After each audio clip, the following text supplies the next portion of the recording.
ڕۆژنامەی سەباحی عێراقی بچووکردنەوەی هەرێمی کوردستان بە نەخشە ڕێگا دادەنێت. کاروان عەلی شامار گیانی لەدەستدا و لایەنی فەرمیش هیچ ڕوونکردنەوەیەکی لەو بارەوە بڵاو نەکردوێتەوە. دوو برا خۆیان کردە قوربانی بۆ ڕزگارکردنی گیانی مناڵێک. لاتی وارنی و زۆر سڵاوتان لێبێت. من هودا عوسمان سێ هەواڵتان پێشکەش دەکەم.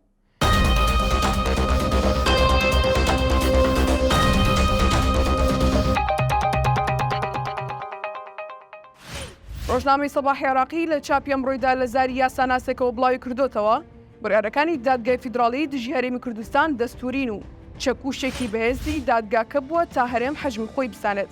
هەروەها لە زاری ئەو کەسەوە دەڵێن دادگای فیدراڵی هەرێمی ناچار کردووە ڕێگە بە وەزارەتی نەوتی عێراق و دیوانی چاودێری دارایی فیدراڵی بدات پێداچوونەوە بۆ گرێبەستە نەوتیانەدا بکات کە حکوومەتی هەرێم سەبارەت بە هەناردەکردنی نەوت و غاز و فرۆشتنی ئیمزای کردوون تا وردبینیان بۆ بکات و مافەدارایەکانی سەر حکوومەتی هەرێم دیاری بکات.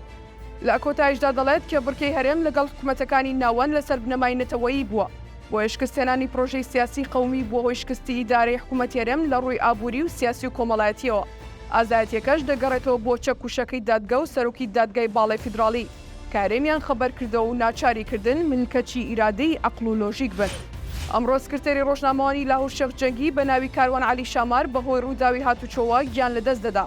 هەرەم ڕۆژ لە گۆڕستانی سەیوانی شاری سلێمانی تەرمەکەی بە خاک سپێررا، بەڵام هیچ لایەنێکی فەرمی ڕوونکردنەوەیان لەسەر ڕووداوەکە و بەڵگە و شێوازی منەکەی بڵاو نەکردوێتەوە.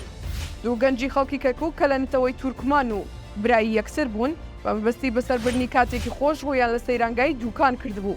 لە کاتی هەوڵدان بۆ ڕزگارکردنی گیانی منداڵێک لە زەی دووکان منداڵەکەیان ڕزگار کرد، بەڵام هەردوو براکە خۆیان خنکان. سێ هەواڵم پێشکەشکردن کاتێکی خۆش.